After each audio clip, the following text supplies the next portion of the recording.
Kenapa ni monyok je? Esok kat sekolah ada potluck tau. Tapi masalahnya, kawan-kawan dia ni memilih makanan. Kau tak sedap, dia memang tak makan tau. Ada potluck? Ni dia kira last minute tau, nak pergi ambil adik lagi. Kita nak masak apa ni potluck esok?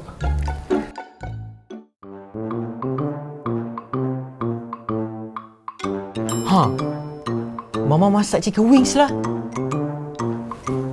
Kita masak ni? Boleh? Kan? Nampak macam sedap je. Okey. Kita masak sama-sama lah, Ma.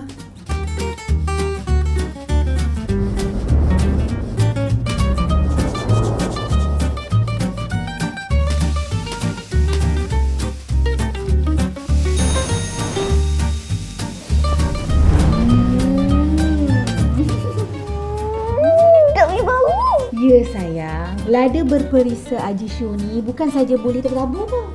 Kalau kita nak buat perapan ke, nak letak dalam masakan ke, rebus ke, kukus ke, semua boleh. Sedap, senang, syok. Tak sabarlah dia ni nak bagikan kau makan. Mesti diorang suka ya. Terima kasih Mama. Sama-sama kasih sayang. Shake-shake je. Confirm syok. As you know